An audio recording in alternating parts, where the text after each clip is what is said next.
Video like जरूर कर लीजिए और ऐसे वीडियो लगातार फ्री में पाने के लिए चैनल को तुरंत सब्सक्राइब कर लीजिए और बेल आइकन को जरूर टैप कर लीजिए ताकि आगे भी सारे वीडियो आपको मिलते रहे। यूट्यूब में फॉलो करते हैं तो प्लीज ये वाला फ्री टेलीग्राम चैनल जरूर ज्वाइन कर लीजिएगा। सारे नोटिफिकेशन सारे अपडेट यहीं पे आते हैं, ध्यान रखिएगा। सारे क्वेश्चन अटेम्प्ट करिए और स्कोर अपना तुरंत कमेंट करके बताइए कितने सही हो रहे हैं कितने गलत हो रहे हैं, जल्दी से कमेंट करके बताइए। हेलो फ्रेंड्स, मेरा नाम है वैभव और आप लोग देख रहे हैं ऑनलाइन एग्जाम प्रिपरेशन के हमारे इस यूट्यूब चैनल को। लेखपाल के लिए हमारा फुल लेंथ टेस्ट सीरीज चल रहा है, उसी का ये 4th टेस्ट है। सो इस टेस्ट को कंप्लीट देखिएगा और हर एक क्वेश्चन यहाँ पर ट्राई करिएगा और कमेंट सेक्शन में अपना स्कोर शेयर कीजिएगा। तो सबसे पहला जो हमारा सेक्शन है वो हिंदी का, तो हिंदी वाले सेक्शन से स्टार्ट करते हैं और एक एक करके सारे क्वेश्चंस को यहाँ पर आप परफॉर्म करिए और देखिए आपको कितना इसमें आता है। तो सबसे पहला यहाँ पर क्वेश्चन है वाग्युद्ध।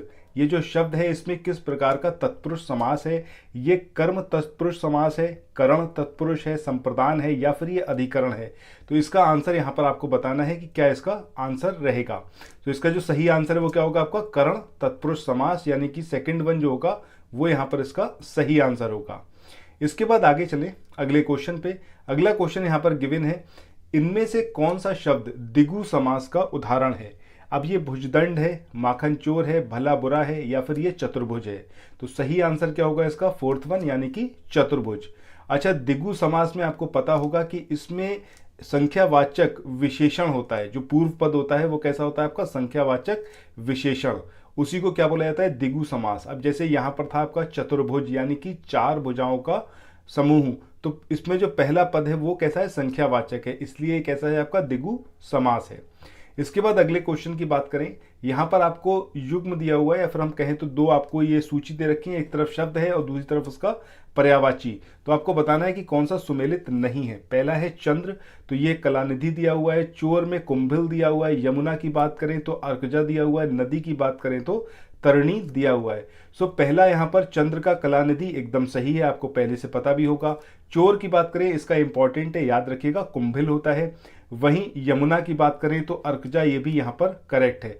बट अगर हम बात करें नदी की तो ये यहाँ पर इनकरेक्ट दिया हुआ है, क्योंकि तरणी नौका का पर्यायवाची शब्द है ना कि नदी का। ठीक है, सो हमें यहाँ पर चूज करना था जो कि सुमेलित नहीं है, तो 4th वन जो होगा वो हमारा आंसर हो जाएगा। ठीक है, अब यहाँ पर कुछ एक इंपॉर्टेंट और इसके पर्यायवाची हैं, इनको भी देख लीजिए। अगर हम बात करते हैं तरणी की तो तरणी नौका के लिए होता है, अगर तरी होता तब भी ठीक होता। डोंगी भी इसका पर्यायवाची शब्द है और पतंग भी इसका पर्यायवाची शब्द है। वहीं नदी की बात करें तो नदी के जो पर्यायवाची हैं वो कौन से हैं? तटनी, सरिता, आपगा, निम्नगा या फिर कुलंकषा, ये किसके हैं? नदी के पर्यायवाची शब्द हैं। इसके बाद नेक्स्ट क्वेश्चन पे मूव करें। अगला क्वेश्चन है यहाँ पर आविर्भाव। ये जो शब्द है इसका विलोम क्या होगा? विभाव होगा, अभाव होगा, तिरोभाव होगा या फिर आविर्भाव होगा? तो सही आंसर क्या होगा इसका? तिरोभाव, ये इसका सही आंसर रहेगा। इसके बाद नेक्स्ट क्वेश्चन की तरफ चलते हैं। अगला क्वेश्चन यहाँ पर है सिंघाड़ा। इसका जो तत्सम रूप है ये क्या होगा? सिंघाड़ा होगा, सिंघाड़ा होगा, श्रृंगाटक होगा या फिर श्रृंग होगा? तो सही आंसर क्या होगा आपका 3rd वन, यानी कि श्रृंगाटक, ये इसका सही आंसर होगा, सिंघाड़े का तत्सम शब्द। इसके बाद अगले क्वेश्चन की बात करें, यहाँ पर उच्चारण, इसका जो सही संधि विच्छेद है वो आपको बताना है कि इसका संधि विच्छेद क्या होगा? उच्चारण होगा, उत्चारण होगा या फिर उत्चारण होगा या फिर उच्चारण होगा? तो सही आंसर क्या होगा इसका? उत्चारण, ये यहाँ पर इसका करेक्ट आंसर रहेगा। इसके बाद मूव करते हैं नेक्स्ट क्वेश्चन पे। अब ये जो अगला क्वेश्चन है इसमें बात करी गई है कि उन्नति, ये जो शब्द यहाँ पर गिवन है इसका संधि विच्छेद क्या होगा? उत्नति होगा, उत्नति होगा या फिर इसमें से बताना है कौन सा इसका सही आंसर होगा। तो सही क्या होगा आपका 3rd वन, या नीचे आपका ये हलंत भी लगेगा। ठीक है, इसको याद रखिएगा, हलंत कई बार इग्नोर कर देते हैं आप लोग, उसी की वजह से क्वेश्चन आपका गलत हो जाता है। ठीक है, तो इसको ज़रूर याद रखना है। इसके बाद आगे चलें, इससे पहले कुछ इंपॉर्टेंट अनाउंसमेंट है आप लोगों के लिए। सो दोस्तों यहाँ पर देखिए एक इम्पॉर्टेंट बात क्या है कि अगर आपने अभी तक हमारा जो फ्री इनिशिएटिव है जो ज्ञान सर ने स्टार्ट किया हुआ है, ये 2 टेलीग्राम के लिंक आपको यहाँ पर शो हो रहे हैं, इनका लिंक आपको डिस्क्रिप्शन बॉक्स में भी मिल जाएगा।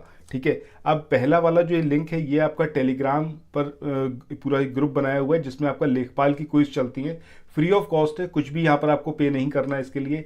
ऐसे ही यूपी पीसीएस के लिए भी यहाँ पर एक क्विज का ग्रुप बनाया हुआ है टेलीग्राम पर, इसको आप तुरंत ज्वाइन करिए। अगर आप मतलब फ्री इनिशिएटिव तो एटलीस्ट आप ज्वाइन करिए ही करिए। ठीक है, इन केस आप थोड़ा स्पेंड कर सकते हैं, आपके पास इतना मॉनिटरी सपोर्ट है कि आप कर पाएँ। सजेस्ट करूंगा कि भाई आप लोग जो है यूपी पीसीएस के लिए या फिर लेखपाल जिसके लिए भी आप प्रयासरत हैं, ये जो यहाँ पर नंबर्स गिवन है इन नंबर्स पर कॉल करिए, या फिर ज्ञान सर का ये नंबर यहाँ पर दिया हो व्हाट्सएप नंबर, इस पर व्हाट्सएप करके भी आप कोर्स को परचेस कर सकते हैं। अगर आपने प्रीवियस क्विज देखी होंगी जो इस वाले चैनल पर चल रही हैं ज्ञान सर के मतलब थ्रू, तो इस वाले चैनल पर भी आपने देखा होगा, या फिर जो मेन चैनल है हमारा स्टडी फॉर सिविल सर्विसेज का, उस पर भी आपने देखा होगा कि क्विज से ही सीधे सीधे क्वेश्चन आपको एग्जाम में देखने को मिलते हैं। अब लेखपाल की अगर मैं बात करूं तो लेखपाल के जो आपका पेपर होगा इसमें सबसे ज़्यादा डोमिनेट करता है जो आपका सेक्शन है वो है ग्राम समाज का। वैसे तो हर किसी का इक्वल यहाँ पर पार्टिसिपेशन है, मतलब इक्वली डिवाइड करा हुआ है सिलेबस के अकॉर्डिंग 25-25 क्वेश्चन, बट फिर भी जो मतलब जिसमें सबसे ज़्यादा आपको स्कोर करना है वो है आपका ग्राम समाज, क्योंकि बाकी सेक्शन में तो नॉर्मली सब स्कोर कर लेंगे, बट ग्राम समाज में जो स्कोर अच्छा कर पाएगा उसी का सिलेक्शन यहाँ पक्का हो पाएगा।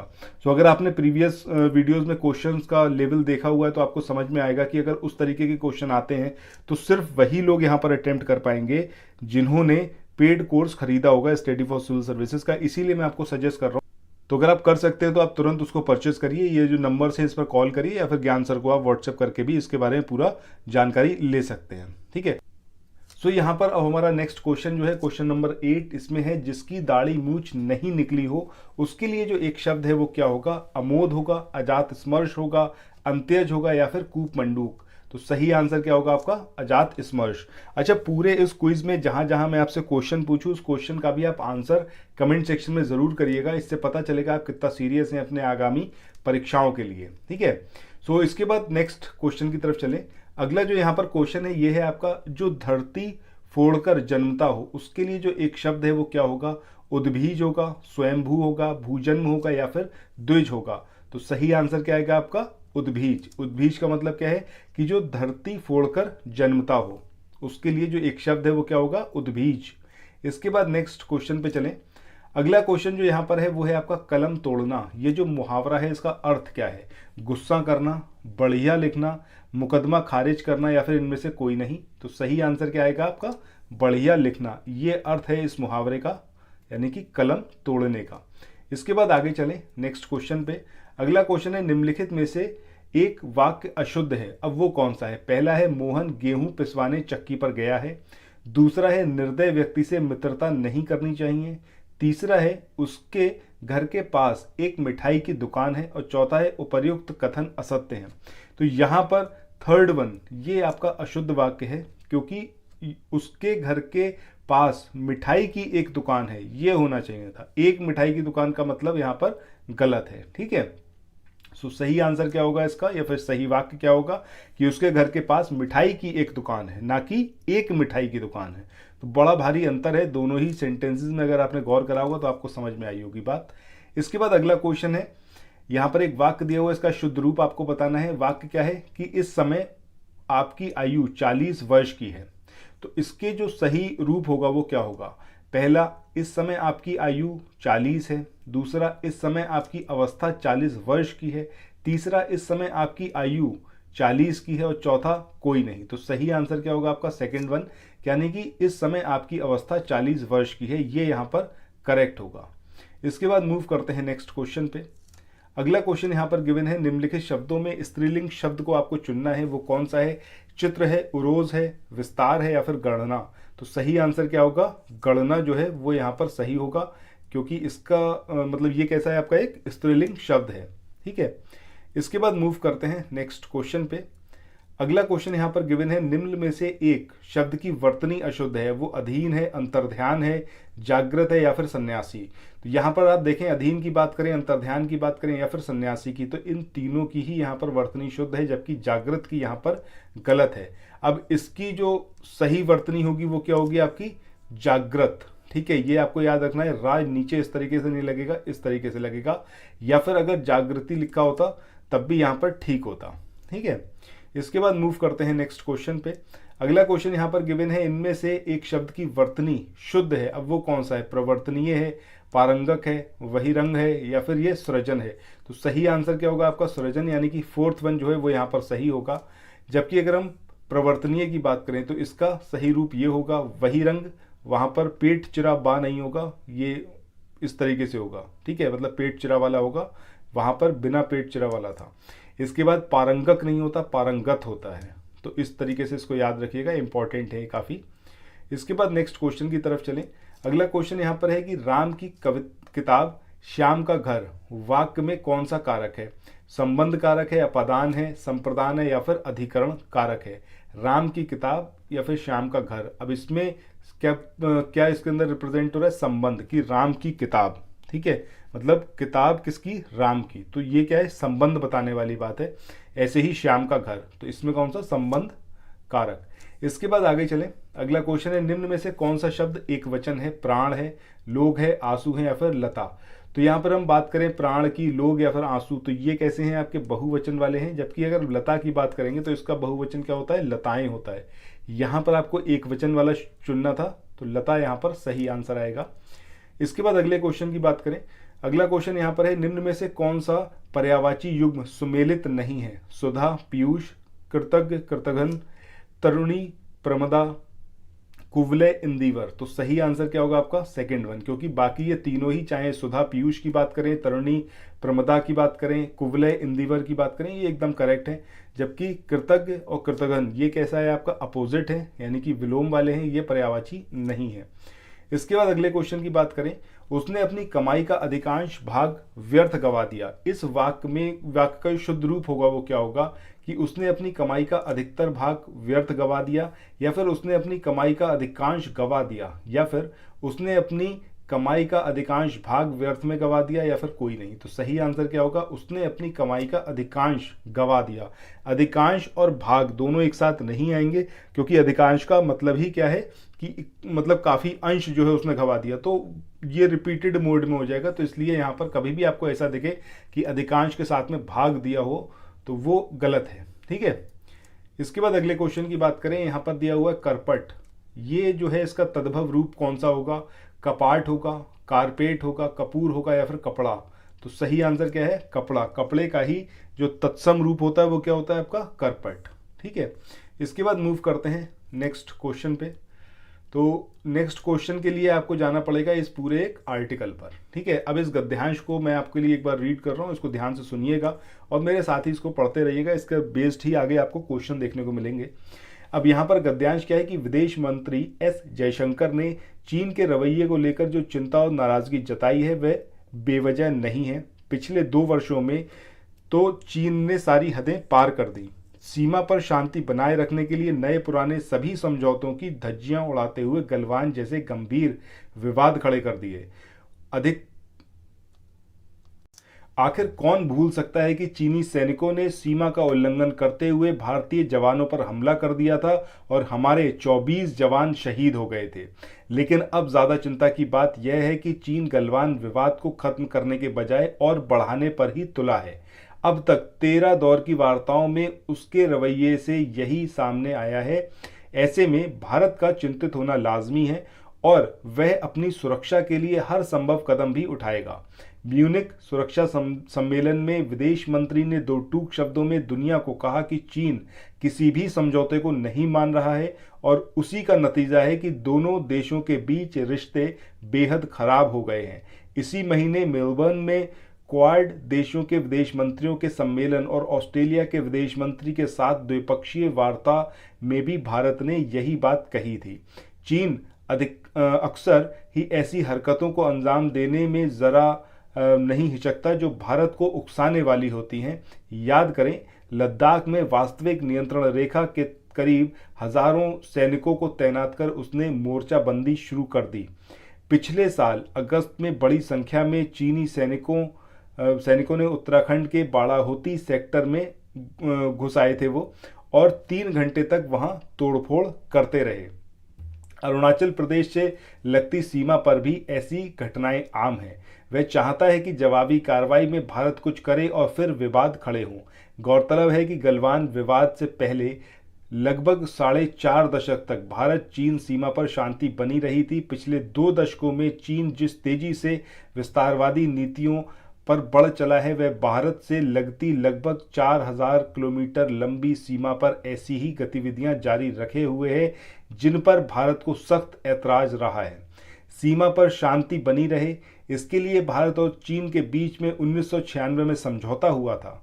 इस समझौते के अनुच्छेद 6 में साफ कहा गया था कि कोई भी पक्ष वास्तविक नियंत्रण रेखा LAC के 2 किलोमीटर के दायरे में गोली नहीं चलाएगा। इतना ही नहीं, समझौते के मुताबिक इस क्षेत्र में बंदूक, रासायनिक हथियार या विस्फोटक ले जाने की अनुमति भी नहीं है।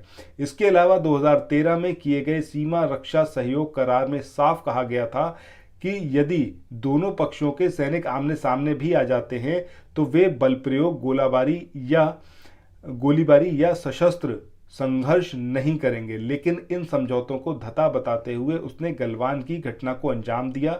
चीन को यह समझना हुआ कि जब तक वह शांति समझौतों का पालन नहीं करेगा और भारत की संप्रभुता का सम्मान नहीं करेगा, तब तक संबंधों को सामान्य बनाए रखने के उसके दावे और प्रयास महज धोखा ही साबित होंगे। तो ये पूरा गद्यांश था। अब इस पे बेस्ड जो क्वेश्चंस हैं, आइए इनको यहाँ पर अटेम्प्ट करते हैं। पहला यहाँ पर क्वेश्चन है, भारत और चीन के बीच 1996 में हुए समझौते के किस अनुच्छेद में कहा गया था कि कोई भी पक्ष वास्तविक नियंत्रण रेखा के 2 किलोमीटर के दायरे में गोली नहीं चलाएगा? तो इसका सही आंसर क्या होगा आपका? आर्टिकल या फिर अनुच्छेद 6, ये इसका सही आंसर होगा। अभी हमने देखा है गद्यांश में। इसके बाद नेक्स्ट क्वेश्चन की बात करें, यहां पर कहा गया है, चीनी सैनिकों द्वारा गलवान में किए गए दुस्साहस को रोकने के लिए भारतीय सैनिकों ने जो कार्रवाई की उसमें कितने भारतीय सैनिक शहीद हुए? 30, 24, 38 या फिर 28? तो सही आंसर क्या आएगा आपका? 24। ये भी अभी हमने देखा था इसको गद्यांश में। इसके बाद अगला क्वेश्चन है, निम्न में से किस सम्मेलन में विदेश मंत्री जयशंकर ने चीन को आड़े हाथों लिया और बताया कि चीन किसी भी समझौते को नहीं मान रहा है? तो ये जो बात करी गई विदेश मंत्री के द्वारा, ये किसमें करी गई? म्यूनिख सुरक्षा सम्मेलन में। इसके बाद मूव करते हैं नेक्स्ट क्वेश्चन पे। अगला जो यहाँ पर क्वेश्चन है वो है आपका, पिछले साल अगस्त में उत्तराखंड के किस भाग में चीनी सैनिक बड़ी संख्या में, अब यहाँ पर ये बढ़ी नहीं है, इट शुड बी बड़ी संख्या में घुस आए और 3 घंटे तक उत्पात मचाते रहे? ये बाड़ाहोती सेक्टर है, गुरमौती है, त्रिशूल है या फिर मालरी है? तो सही आंसर क्या होगा आपका? बाराहोती सेक्टर। इसके बाद आगे चलें। अगला जो यहाँ पर क्वेश्चन है वो है आपका, उपरोक्त गद्यांश का उचित शीर्षक निम्न में से क्या है? चीन की आक्रामक नीति, भारत चीन दुश्मनी, चीन का रवैया या फिर निम्न में से कोई नहीं? तो सही आंसर क्या आएगा आपका? चीन का रवैया। क्योंकि अभी तक हमने पूरे आर्टिकल के अंदर यही समझा है कि चीन जो है किसी भी समझौते को मानने को तैयार नहीं है। उसका रवैया ही इस तरीके का है कि वो चाहता है कि भारत को उकसाए और विवाद को आगे और बढ़ाए। ठीक है, सो ये हमारा गद्यांश पर बेस्ड क्वेश्चन था। इसी के साथ हिंदी का आपका सेक्शन यहाँ पर एंड होता है। और यहाँ पर मैं आपको एक चीज़ फिर से याद दिला दूं कि ये जो आप नंबर देख रहे हैं अपनी स्क्रीन पर, इन नंबर्स पर आप कॉल करके लेखपाल के लिए और यूपी PCS के लिए जो पेड कोर्स है उसको परचेस कर सकते हैं। ज्ञान सर का यहाँ पर नंबर गिवन है, इस व्हाट्सएप नंबर पर आप बात कर सकते हैं, उनसे चैट कर सकते हैं और सही जानकारी प्राप्त कर सकते हैं और पेड कोर्स जो है उसको परचेस कर सकते हैं। मैं आपको सजेस्ट करूंगा कि लेखपाल वाला आप ज़रूर परचेस करिए। ठीक है, और अगर आप PCS के लिए प्रयासरत हैं तो इसको भी ज़रूर करिए। और यहाँ पर आप पेड कोर्स को परचेस करने के लिए सिंपली इन नंबर्स पर कॉल या व्हाट्सएप करके आप जानकारी प्राप्त कर सकते हैं। और अगर नहीं आप कर सकते हैं लेखपाल के लिए या फिर यूपी PCS के लिए पेड कोर्स को परचेस, तो एटलीस्ट जो ये फ्री इनिशिएटिव है, इस फ्री इनिशिएटिव को ज़रूर ज्वाइन करिएगा। ये जो लिंक मैं यहाँ पर आपको हाईलाइट कर रहा हूँ, ये लिंक आपको डिस्क्रिप्शन बॉक्स में मिल जाएंगे। इन लिंक्स पर जाइए, टेलीग्राम पे इन ग्रुप्स को ज़रूर ज्वाइन करिए और जो क्विज़ वहाँ पर परफॉर्म होती है उस क्विज़ को ज़रूर लगाइए। आपको बहुत ज़्यादा बेनिफिट होगा और ये समझिए तकरीबन 80 से 90% के आसपास क्वेश्चन आपको वही मिल जाएंगे जो आप यहाँ पर अटेम्प्ट करेंगे। तो ये आप एक बार कोशिश ज़रूर करिएगा। इतना तो एटलीस्ट आप कर ही सकते हैं कि फ्री इनिशिएटिव है, इसमें कुछ पैसे भी चार्ज नहीं होने, तो इसको ज़रूर करिए। पेड कोर्स ले लेंगे तो वेल एंड गुड है, आपको कहीं और कुछ नहीं देखना। जो पेड कोर्स होगा सिर्फ उतना पढ़िए, मोर देन एनफ है, वहीं से आपका सिलेक्शन पक्का हो जाएगा। और ये सिर्फ कहने वाली बात नहीं, अभी तक आपने देखा है जो स्टडी फॉर सिविल सर्विसेज का हिस्ट्री रहा है, तो हम लोगों ने जो चीज़ बोली है उसको यहाँ पर पूरा किया गया है और स्टूडेंट्स का बहुत बेनिफिट हुआ है। हर एग्ज़ाम में यहाँ पर स्टूडेंट सिलेक्ट होते हैं, तो ये चीज़ मतलब आपको ऑलरेडी पता भी होगी, इसीलिए मैं आपको बोल रहा हूँ, आप चाहें तो परचेस कर सकते हैं। सो बहरहाल अब हम मूव करते हैं अपने नेक्स्ट सेक्शन पे। अगला सेक्शन हमारा जीएस वाला है। तो यहाँ पर पहला जो क्वेश्चन है ये है आपका, निम्न में से कौन सिकंदर का जल सेनापति था, यानी कि नेवल कमांडर ऑफ अलेक्जेंडर, ये कौन था? निरियास्कस था, सेल्यूकस निकेटर था, फिलिप था, या फिर इनमें से कोई नहीं? तो सही आंसर क्या आएगा आपका? निरियास्कस। इसके बाद आगे मूव करें, नेक्स्ट क्वेश्चन है यहाँ पर कि गुप्ता साम्राज्य के संबंध में जो यहाँ पर कथन दिया आपको बताना है कौन सा असत्य है। पहला, इसका संस्थापक श्रीगुप्त था, ये वाली बात एकदम सही है। दूसरा, चंद्रगुप्त प्रथम का विवाह कुमार देवी के साथ हुआ था, दिस इज ऑल्सो करेक्ट। तीसरा है, समुद्रगुप्त शिव का उपासक था। देखिए, शिव का उपासक नहीं था समुद्रगुप्त, ये विष्णु के उपासक थे, तो ये चीज यहाँ पर गलत है और हमें यहाँ पर असत्य कथन को ही चुनना था। तो हमारा आंसर क्या होगा? Third one. इसके बाद चौथा यहाँ पर है कि नालंदा विश्वविद्यालय की स्थापना कुमारगुप्त ने की थी, ये भी यहाँ पर करेक्ट है। इसके बाद आगे बढ़े नेक्स्ट क्वेश्चन पे। अगला क्वेश्चन जो यहाँ पर है वो है आपका, प्रसिद्ध सूफी संत शेख सलीम चिश्ती निम्न में से किसके समकालीन थे? बलबन, अकबर, हुमायूं या फिर जहांगीर? तो सही आंसर क्या होगा इसका? अकबर। अकबर के समकालीन थे सलीम चिश्ती। इसके बाद आगे चले अगले क्वेश्चन पे। अगला क्वेश्चन यहाँ पर है, निम्न में से किसके शासनकाल में इनाम कमीशन इसकी स्थापना की गई थी? लॉर्ड डलहौजी, बेंटिक, एलिंगन या फिर लॉरेंस? किसके कार्यकाल में इनाम कमीशन की स्थापना हुई? तो सही आंसर क्या आएगा आपका? लॉर्ड डलहौजी, इनके कार्यकाल में, इनके टेन्योर में इनाम कमीशन इसकी स्थापना की गई थी। इसके बाद अगले क्वेश्चन की बात करें, यहाँ पर है, निम्न में से किसने भवानी मंदिर नामक पुस्तक जो है उसको लिखा था? भूपेंद्र नाथ दत्त ने, वारिंद्र कुमार घोष, विनायक दामोदर सावरकर या फिर पी मित्रा? तो इसका जो सही आंसर आएगा वो क्या आएगा आपका? वारिंद्र कुमार घोष। इसके बाद अगले क्वेश्चन की बात करते हैं, निम्न में से किस बिल के विरोध में बटुकेश्वर दत्त और भगत सिंह ने सेंट्रल लेजिस्लेटिव असेंबली में 8 अप्रैल 1929 को खाली बेंचों पर बम फेंका था? ये बंगाल सती रेगुलेशन है, पब्लिक सेफ्टी बिल था, पंजाब भूमि अलगाव अधिनियम या फिर रॉलेट एक्ट? तो सही आंसर क्या आएगा आपका? Public safety bill. इसके विरोध में यहाँ पर बम फेंका गया था 8 अप्रैल 1929 को भगत सिंह और बटुकेश्वर दत्त के द्वारा। और ये आपने अगर मूवीज देखी होंगी भगत सिंह के ऊपर, जो भी मूवीज बनी है, तो हर किसी में इस चीज को मेंशन किया गया है। इसके बाद अगले क्वेश्चन की बात करें, अटाकामा मरुस्थल में निम्न में से किसका भंडार है? लोहा, मैग्नीज, नाइट्रेट या फिर गंधक? तो सही आंसर क्या आएगा आपका? नाइट्रेट। यहाँ पर क्या है? नाइट्रेट का स्टोर है अटाकामा डेजर्ट में। इसके बाद मूव करते हैं नेक्स्ट क्वेश्चन पे। अगला क्वेश्चन है यहाँ पर, आसवान बांध ये निम्न में से किस नदी पर है? जाम्बेजी पर है, सीन पर है, कॉन्गो पर है या फिर थेम्स रिवर पर? तो सही आंसर क्या आएगा आपका? Zambezi river. यहाँ पर बना हुआ है कौन सा? आसवान बांध। इसके बाद मूव करते हैं नेक्स्ट क्वेश्चन पे। अगला क्वेश्चन है, हेलोफाइट इसके संबंध में क्या सही है? ये जल प्लवित क्षेत्रों की वनस्पति है, यानी कि वेजिटेशन ऑफ फ्लडेड एरियाज, या फिर शीतोष्ण कटिबंध क्षेत्र की वनस्पति है, यानी कि टेम्परेट जोन वेजिटेशन है ये, या फिर नमकीन क्षेत्र में पाई जाने वाली वनस्पति, यानी कि plants found in the salty zone, या फिर कड़ी चट्टानों में उगने वाली वनस्पति, यानी कि हार्ड रॉक वेजिटेशन? तो सही आंसर क्या आएगा आपका? थर्ड वन, यानी कि नमकीन क्षेत्र में पाई जाने वाली वनस्पति है हेलोफाइट। इसके बाद मूव करते हैं नेक्स्ट क्वेश्चन पे। इसके बाद अगले क्वेश्चन की बात करें, पनामा नहर निम्न में से किसके बीच स्थित है? यानी कि Panama canal is situated between which of the following? Caribbean sea and red sea, यानी कि कैरेबियन सागर और लाल सागर, कैरेबियन सागर और प्रशांत महासागर, उत्तरी सागर और रॉटरडम, या फिर उत्तरी सागर और बाल्टिक सागर? तो सही आंसर यहाँ पर क्या आएगा? कैरेबियन सागर और प्रशांत महासागर, इसके बीच में स्थित है पनामा नहर। वेरी इंपॉर्टेंट, जरूर आपको याद रखना है। इसके बाद अगले क्वेश्चन की बात करें, निम्न में से कौन सी मीठे पानी की सबसे बड़ी झील है? कैस्पियन सागर है, सुपीरियर है, विक्टोरिया है, या फिर ये बैकाल झील है? तो सही आंसर क्या आएगा आपका? सुपीरियर झील। ये मीठे पानी की सबसे बड़ी झील है। इसके बाद आगे चलें नेक्स्ट क्वेश्चन पे, निम्न में से किस प्रकार के बादल का आकार समतल एवं शीर्ष गुंबद नुमा होता है?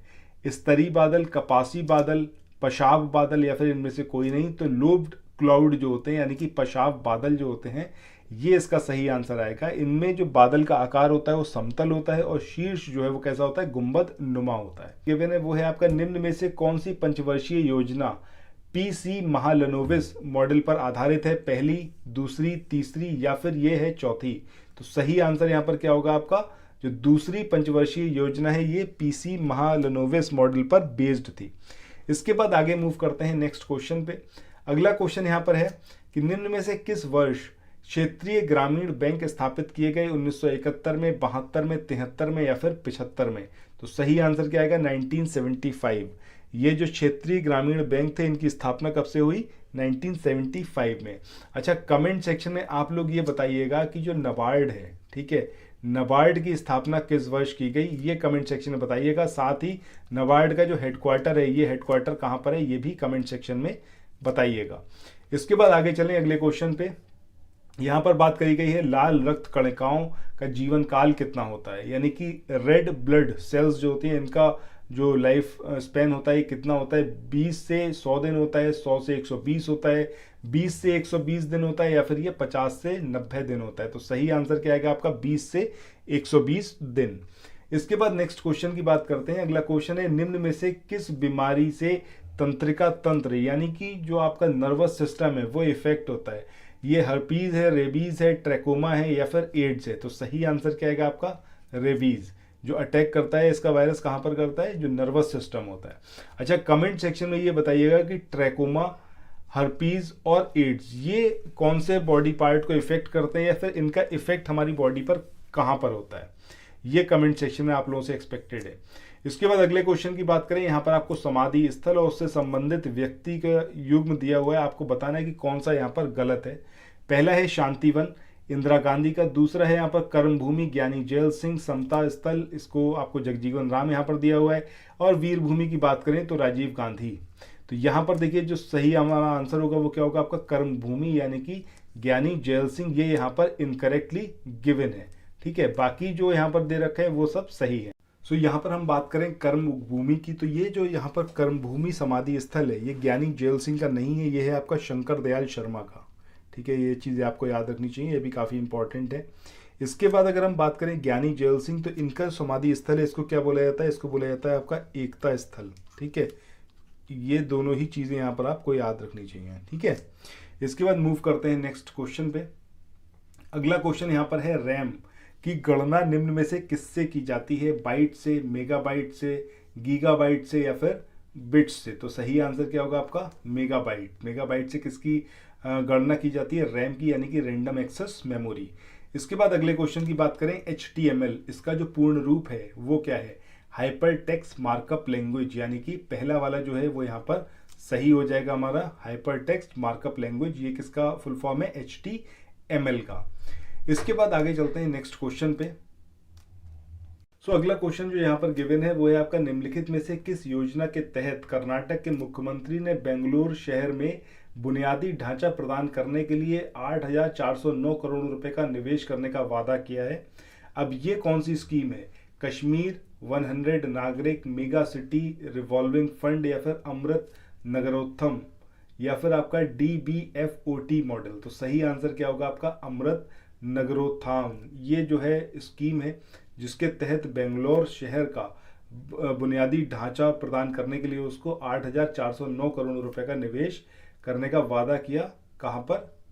जो आपका कर्नाटक के मुख्यमंत्री हैं इन्होंने, ठीक है। इसके बाद नेक्स्ट क्वेश्चन की बात करें, यहाँ पर है राष्ट्रीय सुरक्षा दिवस, ये कब मनाया जाता है? 4 मार्च को, 15 मार्च को, 18 मार्च को या फिर 3 मार्च को? तो सही आंसर क्या आएगा आपका? 4 मार्च। इसके बाद नेक्स्ट क्वेश्चन की बात करें, NIC टेक कॉन्क्लेव 2022 इसका जो थीम है वो क्या है? 75 digital solution from NIC, citizen empowerment through digital transformation in government, next gen technologies for digital government या फिर emerging technologies application specially in e-commerce? तो सही आंसर क्या आएगा आपका? D, यानी कि emerging technologies applicable specially in e-governance. इसके बाद मूव करते हैं नेक्स्ट क्वेश्चन पे। इसके बाद अगले क्वेश्चन की बात करें। अगला क्वेश्चन है, एंटोनियो कोस्टा, इनको जो है कौन से देश के प्रधानमंत्री के रूप में चुना गया? अब ये इजराइल है, रशिया है, जर्मनी या फिर पुर्तगाल? तो सही आंसर क्या आएगा इसका? पुर्तगाल, ठीक है। इसके बाद मूव करते हैं GS के आखिरी क्वेश्चन पे। सो ये जो है यहाँ पर बात करी गई है, यूरोप का सबसे बड़ा परमाणु ऊर्जा संयंत्र किस शहर में स्थित है जिस पर रूस यूक्रेन युद्ध के दौरान रूस ने हमला किया? बहुत ज़्यादा ये सुर्खियों में रहा था। कमेंट सेक्शन में आप उसका नाम भी मुझे बताइएगा कि कौन सा वो आपका परमाणु ऊर्जा संयंत्र है यूक्रेन का जिस पर रशिया ने हमला किया था। अब ये है कहाँ पर? एनहोद्री में है, खोखवा में है या फिर ये आपका खरकीव में है या फिर कीव में, तो सही आंसर क्या आएगा आपका एनहोदरी। ठीक है, सो इसके साथ ही हमारा जीएस वाला सेक्शन यहाँ पर एंड हो रहा है। और जो भी मैंने आपसे क्वेश्चन पूछे इनको बताइएगा। और यहाँ पर एक चीज़ हाँ इंपॉर्टेंट है, देखिए ये जो आपको नंबर यहाँ पर गिवन किए हुए हैं, इन नंबर्स पर आप कॉल करें, व्हाट्सएप करें, और कैसे भी करके आप जो है अपना पेड कोर्स परचेज कर सकते हैं। ये अगर आपके लिए पॉसिबल है तो आप पेड कोर्स लेखपाल का या फिर यूपी पीसीएस का, इसको परचेज करने के लिए इन नंबर्स पर तुरंत कॉल करें या व्हाट्सएप करें। ज्ञान सर का भी यहाँ पर नंबर गिवन है, इस पर भी आप व्हाट्सएप करके जानकारी प्राप्त कर सकते हैं। इन केस आपके लिए पॉसिबल नहीं है पेड कोर्स परचेस करना तो कोई बात नहीं, आप एटलीस्ट फ्री इनिशिएटिव जो यहाँ पर ये आपको लिंक दिया हुआ है, इन लिंक्स पर आप तुरंत जाइए। डिस्क्रिप्शन बॉक्स में लिंक गिवन है, डिस्क्रिप्शन बॉक्स में जाइए, लिंक से इस टेलीग्राम ग्रुप को आप तुरंत ज्वाइन करिए लेखपाल के लिए। और ये जो टेलीग्राम ग्रुप है इसको आप ज्वाइन करिए यूपी पीसीएस प्री 2022 के लिए। फ्री ऑफ कॉस्ट है, इसमें कुछ भी आपको पे नहीं करना है। मैं यहाँ पर आपको जरूर सजेस्ट करूंगा कि आप पेड कोर्स अगर कर सकते हैं परचेस तो तुरंत उसको परचेस करिए, आपको बहुत ज़्यादा बेनिफिट होगा और कंपटीशन में आप बहुत आगे खड़े होंगे। और सिलेक्शन की जो आपकी पॉसिबिलिटी है, अगर अभी आप 50% में हैं कि आपका सिलेक्शन होगा या नहीं, पेड कोर्स से पढ़ने के बाद मैं आपको गारंटी दे रहा हूँ 95% चांसेस रहेंगे आपके कि आप सक्सेस प्राप्त कर पाए। ठीक है, बशर्ते पेड कोर्स परचेस करने के बाद आप उसको रेगुलरली फॉलो करें और जैसा बताया जा रहा है वैसे अपनी पढ़ाई करते जाएं। सो आइए अब मूव करते हैं नेक्स्ट सेक्शन पे। दोस्तों नेक्स्ट जो हमारा सेक्शन है वो है मैथ का। तो इसके पहले क्वेश्चन की बात करते हैं। पहला क्वेश्चन यहाँ पर दिया हुआ है कि कपड़े के एक टुकड़े की कीमत कितनी है, 200 रुपये है। यदि टुकड़ा 5 मीटर लंबा होता और प्रत्येक मीटर कपड़े की कीमत 2 रुपये कम होती तो कपड़े की कुल कीमत अपरिवर्तित रहती। ठीक है, मतलब अगर अभी स्टार्टिंग में उसकी कीमत 200 रुपये है, अगर कपड़े के टुकड़े को 5 मीटर लंबा कर दिया जाए, उसकी जो प्राइस है वो हर 1 मीटर के जो कपड़ा है उसकी 2 रुपये कम कर दिया है, तो टोटल कॉस्ट अभी भी कितनी रहेगी, 200 रुपये ही रहेगी। ठीक है, तो यहाँ पर आपको बताना है कि कपड़े की टुकड़े की जो लंबाई है और प्रति मीटर जो कीमत है वो आपको यहाँ पर फाइंड आउट करनी है।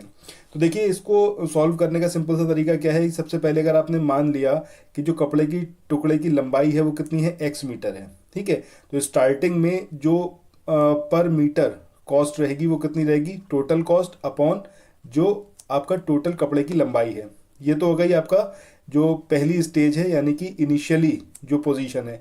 अब यहाँ पर सेकंड पोजीशन क्या कही गई है, अगर कपड़े की टुकड़े की लंबाई को 5 मीटर बढ़ा दिया जाए तब क्या रहेगा आपका जो रेट, वो रेट कितना रहेगा, कॉस्ट तो अभी भी 200 रुपये ही रहेगी। ठीक है, और ये कितनी हो जाएगी आपकी x+5 हो जाएगी।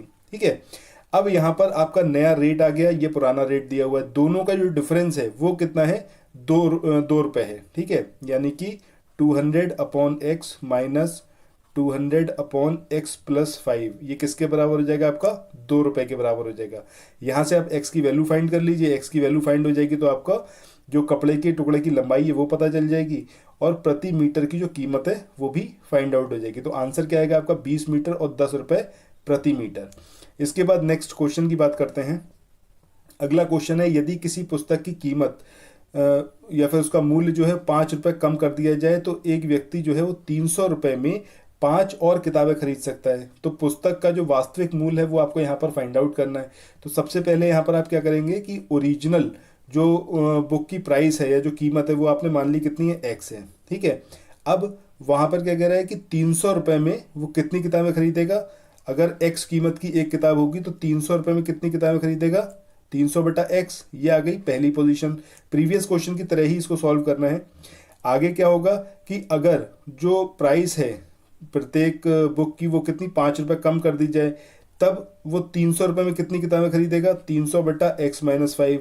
इन दोनों का डिफरेंस है, ये किसके बराबर आ जाएगा आपका, 5 के बराबर आ जाएगा। ठीक है, 5 रुपये के। तो यहाँ से आपका कितनी वैल्यू आएगी वो आपको फाइंड आउट करनी है कि 300/x-5 माइनस 300/x बराबर कितना हो जाएगा, 5। यहाँ से x की वैल्यू फाइंड कर लीजिए, वही आपका आंसर आ जाएगा। तो आंसर जो आएगा वो कितना होगा, 20 उस नंबर। ठीक है, इसके बाद अगले क्वेश्चन की बात करें। यहाँ पर आपको एक तालिका दे रखी है जिसमें 12 छात्रों के वजन को यहाँ पर दर्शाया गया है, ठीक है। वेट दे रखा है और ये फ्रीक्वेंसी दे रखी है। आपको फाइंड आउट करना है जो मीन वैल्यू होगी, ठीक है, मीन वेट क्या होगा वो आपको फाइंड आउट करना है। तो यहाँ पर आपको सिंपली क्या करना है, ये वेट है और जो फ्रीक्वेंसी है इसको मल्टीप्लाई करना है, ठीक है, और जो मल्टीप्लीकेशन करके आएगा उसको ऐड करके ऊपर रखना है आपको, ठीक है, उसको पूरा summation of frequency into X I, ठीक है, अपॉन क्या आ जाएगा आपका एन, एन मतलब कि जो टोटल नंबर ऑफ स्टूडेंट्स हैं। इसके बाद इसको आप जब फाइंड करेंगे तब आपका आंसर निकल के आएगा और जो मीन वेट होगा वो कितना आएगा 70.25। इसके बाद अगले क्वेश्चन की बात करें। अगला क्वेश्चन यहाँ पर आपको बारंबारता की एक ये टेबल दे रखी है, यहाँ पर आपको F1 और F2 इसकी वैल्यू फाइंड करनी है। अब इस वाले क्वेश्चन में थोड़ा सा लेंथी क्वेश्चन है और जब पेपर टफ आएगा तो आपको ऐसा क्वेश्चन देखने को मिल सकता है। इसमें आपको पूरी एक टेबल क्रिएट होगी, ठीक है, मैं आपको बता दे रहा हूँ किस तरीके से आपको इस टेबल को क्रिएट करना है। F1 और F2 की वैल्यू 28 और 24 आएगी। तो यहाँ पर आप क्लास लिखेंगे, एक यहाँ पर ये कॉलम बनेगा। इसके बाद एक आपका फ्रीक्वेंसी का कॉलम बनेगा, यानी कि जो आपका फ्रीक्वेंसी दी हुई है, ठीक है, जिसमें F1 और F2 आपको निकालना है, तो इसकी एक टेबल बनाएंगे। इसके बाद मिड वैल्यू की एक टेबल बनाएंगे, ठीक है। मिड वैल्यू का मतलब क्या, जैसे स्टार्टिंग में 0 से 20 क्लास दिया हुआ था तो इसकी मिड वैल्यू कितनी हो जाएगी 0 + 20/2, दैट मीन्स 10। तो इसी तरीके से ये सारी वैल्यूज यहाँ फाइंड करेंगे, मिड वैल्यूज निकालेंगे, ठीक है। इसके बाद एक यहाँ पर फॉर्मूला लगेगा UI बराबर XI minus A upon H, ठीक है। अब A क्या है, एज्यूम्ड फ्रीक्वेंसी, मतलब ये जो हमारा पूरी टेबल दिया हुआ था इसमें हमने एक एज्यूम्ड फ्रीक्वेंसी ले ली, अपनी तरफ से मान लिया, ठीक है। मान लिया सपोज एज्यूम्ड फ्रीक्वेंसी कितनी है 50 है, ठीक है। अब यहाँ पर जो H है, ये जो आपको इंटरवल दिया है 0 से 20, ठीक है, तो ये 20 का इंटरवल दिया हुआ है, 0 से 20 है, 20 से 40 है, 40 से 60, तो इंटरवल कितना है आपका 20 का, ठीक है। तो H की वैल्यू कितनी हो जाएगी 20 हो जाएगी, A की वैल्यू 50 हो जाएगी, और XI, ठीक है, XI आपका क्या होगा, जो आपने मिड वैल्यूज यहाँ पर फाइंड आउट करी है, XI की वैल्यू यहाँ पर रखेंगे, यहाँ पर आप A की वैल्यू रखेंगे, यहाँ H की रखेंगे, और ये पूरी यहाँ पर टेबल क्रिएट होके आएगी।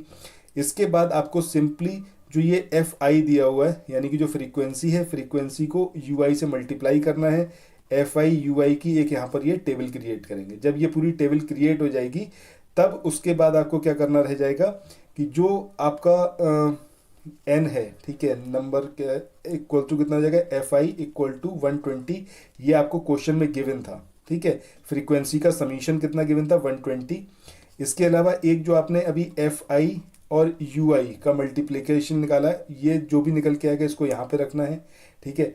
अब यहाँ पर 120 के इक्वल होगा, ठीक है, तो यहाँ पर आपका कितना हो जाएगा, ये जो फ्रीक्वेंसीज हैं, अगर जो सारी फ्रीक्वेंसी यहाँ पर आप देखें क्वेश्चन में, ये जो फ्रीक्वेंसी इन सबको ऐड करेंगे और ये किसके इक्वल होगा 120 के इक्वल होगा, ठीक है। तो यहाँ से F1 और F2 की टर्म्स में एक आपको इक्वेशन मिल जाएगी, और दूसरी इक्वेशन जो आपको मिलेगी वो मिलेगी आपको जो मीन वैल्यू दी हुई है ना, मीन वैल्यू कितनी आपने ली थी 50 ली थी जो एज्यूम करी थी, तो A + H 1/n summation Fi UI equal to 50, ये यहाँ पर आप फॉर्मूला पूरा लगाएंगे। और उसके बाद इसको जब आप फाइनली सॉल्व आउट करेंगे तो यहाँ से आपको एक F1 और F2 की टर्म में इक्वेशन मिलेगी, और एक इक्वेशन आपको पहले ही जो फ्रीक्वेंसी को एडिशन ऐड करा था 120 के इक्वल रखा था वहाँ से मिली थी। इन दोनों इक्वेशन को सॉल्व करेंगे तब आपका F1 F2 निकल के आएगा। आई होप कि ये थोड़ा बहुत आपको समझ में आया होगा। देखिए टिपिकल क्वेश्चन है ये, और अगर पेपर टफ बन के आएगा तब इस तरीके के क्वेश्चन आपको देखने को मिलेगा, अदरवाइज नहीं मिलेगा। बट फिर भी आपका मतलब कोशिश ये होनी चाहिए कि भाई हर एक तरीके के क्वेश्चन आपके करे हुए होने चाहिए, ठीक है। इसके बाद नेक्स्ट क्वेश्चन की बात करें, यहाँ पर एक वृत्त की परिधि उसके व्यास से 16.8 सेंटीमीटर अधिक है। आपको वृत्त की त्रिज्या जो है वो ज्ञात करनी है। अब देखिए यहाँ पर वृत्त की परिधि यानी कि जो सर्कमफेरेंस है उसको अगर हम C मान लें, ये उसके व्यास यानी कि D से कितना ज़्यादा है 16.8, ठीक है। ये इक्वेशन दे रखी है। अब यहाँ पर अगर हम बात करें सर्कमफेरेंस या फिर परिधि की, तो परिधि क्या होती है आपकी 2πr। डायमीटर की बात करें, व्यास की बात करें, क्या होता है त्रिज्या का दुगना, ठीक है, प्लस 16.8। यहाँ से सिंपली आप r की वैल्यू निकाल लीजिए, वही आपका वृत्त की त्रिज्या होगी, ठीक है। तो आंसर जो आएगा वो कितना आएगा 3.92। इसके बाद नेक्स्ट क्वेश्चन की बात करें। अगला क्वेश्चन यहाँ पर है कि एक रंगीन टीवी को इतने रुपए में बेचने पर एक डीलर को 4% की हानि होती है। दैट मीन्स अगर मतलब मान लीजिए किसी चीज़ का कॉस्ट प्राइस कितना है 100 है, ठीक है, 4% की हानि हो गई, यानी कि सेलिंग प्राइस कितना होगा 96 होगा। यहाँ तक समझ गए ना, 4 रुपये की आपको हानि हो रही है। अब इसी तरीके से यहाँ पर क्या दिया हुआ है कि जो सेलिंग प्राइस है वो कितना है आपका 23,520, ठीक है, और इसको मतलब इतने रुपए में बेचने पर 4% की हानि हो रही है। दैट मीन्स जो कॉस्ट प्राइस है उसका 96% के इक्वल ही तो ये होगा। तो यहाँ से आप सिंपली कॉस्ट प्राइस निकाल लीजिए, आंसर आपका मिल जाएगा, ठीक है। और आंसर कितना आएगा आपका 26,460। इसके बाद अगले क्वेश्चन की बात करें। अगला क्वेश्चन यहाँ पर है कि उस वृत्त का व्यास ज्ञात करना है जिसका क्षेत्रफल 20 सेंटीमीटर और 48 सेंटीमीटर त्रिज्या वाले दो वृत्तों के क्षेत्रफल के योग के बराबर हो। मतलब एक बड़ा वृत्त है ये, दो यहाँ पर ये छोटे छोटे वृत्त दे रखे हैं, ठीक है। अब यहाँ पर सबका व्यास दिया हुआ है, इसका भी डायमीटर दिया है, इसका भी डायमीटर दे रखा है, इसका भी डायमीटर ही ले लीजिए, ठीक है। डायमीटर का मतलब कितना हो गया आपका रेडियस बाई रेडियस का दुगना, ठीक है, या फिर रेडियस बराबर कितना हो जाएगा डायमीटर का हाफ, इस तरीके से। अब यहाँ पर एरिया की बात कर रहे हैं, इसका एरिया अगर ए मान लें, इसका A1 मान लें, इसका A2 मान लें, तो A1 बराबर कितना हो जाएगा आपका पाई R1 स्क्वायर, ये हो जाएगा आपका पाई R2 स्क्वायर, और इसको आप मान लीजिए पाई R स्क्वायर, ठीक है। अब यहाँ पर डायमीटर दे रखा है, चाहे तो उसको डिवाइड करके रेडियस में कन्वर्ट करके इसको सॉल्व कर लें, क्योंकि यहाँ पर आपको क्या बोल रहा है कि A equal to A1 plus A2। यहाँ पर ये वैल्यूज रखनी है आपको, सिंपली R की वैल्यू यहाँ पर फाइंड करनी है, क्योंकि R1 आपको ऑलरेडी गिवन है। डायमीटर का हाफ करिए तो 10 सेंटीमीटर हो गया आपका R1, और यहाँ पर 48 का मतलब हो गया आपका हाफ कर देंगे तो 24 हो गया आपका R2। R1 R2 की वैल्यू आपको पता है, R की वैल्यू फाइंड करनी है। इसको सिंपल आप सॉल्व करेंगे तो आंसर कितना आएगा 52। इसके बाद अगले क्वेश्चन की बात करें, यहाँ पर 15 सेबों का क्रय मूल्य है वो 20 सेबों के विक्रय मूल्य के बराबर है, यानी कि 15 जो सेबों का क्रय मूल्य है, ठीक है, 15 CP इक्वल्स टू किसके बराबर है आपका 20 SP के। तो यहाँ से CP और SP का आपको सिंपल रेशो निकालना है, इसका अनुपात निकालेंगे, अनुपात निकाल के यहाँ पर आप इसको सिंपली सॉल्व करेंगे तो क्या आ जाएगा आपका लॉस निकाल सकते हैं आप। यहाँ से लॉस कितना 1 के आसपास आएगा, मतलब यहाँ पर देखिए तो CP अपॉन SP बराबर कितना आ जाएगा आपका 20/15। दैट मीन्स कि CP कितना है 20 है, SP कितना है 15 है, तो लॉस कितने का हुआ 1 का हुआ, ठीक है। SP मतलब सेलिंग प्राइस, विक्रय मूल्य, ठीक है। अब यहाँ से आप सिंपली इसका लॉस परसेंट निकाल लीजिए। लॉस परसेंट कितना हो जाएगा आपका, लॉस परसेंट हो जाएगा आपका लॉस अपॉन CP इंटू 100, ठीक है। लॉस कितना हुआ 1 का, CP कितना था, CP है 4 इंटू 100, ठीक है, दैट मीन्स 25, क्योंकि यहाँ पर अगर सॉल्व करेंगे ना 5 चौक 20, 5 3 15, तीनों 4 का आया ना डिफरेंस, ठीक है। तो इस तरीके से इसको आप यहाँ पर सॉल्व कर लीजिए, आंसर मिल जाएगा आपको। इसके बाद आंसर कितना है 25%। इसके बाद नेक्स्ट क्वेश्चन की बात करें, यहाँ पर एक कमरे की लंबाई और चौड़ाई के बीच जो अनुपात है वो कितना है 5 और 3 का है, यानी कि लेंथ और ब्रेथ का जो रेशियो दिया हुआ है कितना है 5:3 है, यानी कि लेंथ अगर आपका 5K है तो ब्रेथ कितनी हो जाएगी 3K हो जाएगी, ठीक है। अब कह रहा है कि कमरे की छत को 50 पैसे प्रति वर्ग मीटर की दर से सफेदी करने पर जो कुल लागत आती है कितनी है 270 रुपये आती है, ठीक है। अब कमरे की छत है, छत की जब पुताई करनी है, मतलब ये उसकी छत हो गई कमरे की, ठीक है। अब ये लंबाई है चौड़ाई, लंबाई चौड़ाई का रेशियो आपको दिया हुआ है। अब यहाँ पर इसका अगर एरिया निकालें हम सीलिंग का, तो एरिया कितना आ जाएगा, एरिया आएगा टोटल कॉस्ट लग रही है उसको पुताई करने में, अपॉन नीचे कितना आ जाएगा आपका cost per square unit. Cost per square unit कितना दे रखा है 50 पैसा, यानी कि 0.5 रुपीज़, और वो कितना है 270 अपॉन 0.5, ठीक है। इसको सॉल्व करिए तो जो भी यहाँ पर वैल्यू आएगी, ठीक है, वो वैल्यू आपको मिल गई यहाँ पर। इसके अलावा लंबाई और चौड़ाई का आपको यहाँ पर ये पता चली गया जो रेशियो दिया हुआ है। अब जो एरिया है 4 वॉल्स का, जो आगे यहाँ पर इन्होंने बोला हुआ है कि दीवारों को 10 रुपये प्रति वर्ग मीटर की दर से पेपरिंग करने की जो लागत है वो कितनी है 48 रुपये है। तो इसमें भी आपको एरिया जो 4 वॉल्स का है, तो चारों वॉल्स का जो एरिया आएगा वो किसके बराबर होगा आपका जो टोटल कॉस्ट लग रही है, यानी कि 48 बटा नीचे क्या आ जाएगा आपका जो 10 पैसा, यानी कि 0.1, ठीक है, 0.1 की दर से मतलब रुपए है ना ये, तो यहाँ से कितना निकल के आया आपका 448 मीटर स्क्वायर। ये चारों दीवारों का आपका एरिया निकल के आ गया। दैट मीन्स अब एरिया आपको वॉल्स का मिल गया, उधर आपने सीलिंग का एरिया ऑलरेडी निकाल लिया था, अब आपको सिंपली इसकी हाइट निकालनी है। इसको आप सॉल्व करेंगे तो आंसर कितना आएगा आपका 5, ठीक है, 5 मीटर इसकी हाइट निकल के आ जाएगी। इसके बाद अब मूव करते हैं नेक्स्ट क्वेश्चन पे। अगला यहाँ पर आपको ये क्वेश्चन दिया हुआ है, यहाँ पर ये एक आपको सर्कल दिया हुआ है, सर्कल के अंदर यहाँ पर एक ये वृत्त बनाया हुआ है जिसकी जो व्यास है वो कितना है, BC है। ठीक है, यदि BC वृत्त के केंद्र से होकर गुजरता है दैट मीन्स इसका ये व्यास है। व्यास यानी कि डायमीटर। जो भी लाइन केंद्र से गुजरती हुई जाएगी वृत्त के, वो क्या होगी, उसकी डायमीटर होगी। तो यहाँ पर कह रहा है कि जो छायांकित क्षेत्र है उसका क्षेत्रफल निकालना है। मतलब ये जो आपका एरिया है इसका आपको यहाँ पर मतलब ये एरिया आपको फाइंड करना है। ठीक है, तो अब इसको सॉल्व करने के लिए इसको अच्छा आप लोग खुद सॉल्व करके देखिएगा, या फिर मैं थोड़ा सा यहाँ पर आपको बता दे रहा हूँ। जैसे ये पूरा सर्कल दिया हुआ है, ठीक है, अब यहाँ पर ये ए इसकी लेंथ दे रखी है, इसकी लेंथ दे रखी है ए, इसकी दे रखी है ए। ये कैसा है आपका, एक समकोण त्रिभुज है। दैट मीन्स आप ये हाइपोटेन्यूज यानी कि कर्ण की वैल्यू यहाँ पर फाइंड कर सकते हैं। जैसे ही कर्ण की वैल्यू फाइंड हो जाएगी फिर जो है आपके लिए चीज़ ईजी हो जाएगी। सो यहाँ से जब आप इसका वो निकाल लेंगे, कर्ण निकाल लेंगे, तो कर्ण का आधा क्या हो जाएगा, रेडियस हो जाएगा, क्योंकि हाफ कितना है, रेडियस है। तो रेडियस निकालते ही आप ये जो सेमी सर्कल है यहाँ से यहाँ तक, इस सेमी सर्कल की आप एरिया निकाल सकते हैं। कैसे, जब पूरे सर्कल का क्या होता है आपका एरिया πr² होता है, इसका हाफ कर दीजिए तो आधे का निकल के आ गया। ठीक है, अब यहाँ पर आपको हाइपोटेन्यूज ऑलरेडी पता है, तो हाफ बेस इनटू हाइट करके इस ट्रायंगल का एरिया निकाल सकते हैं।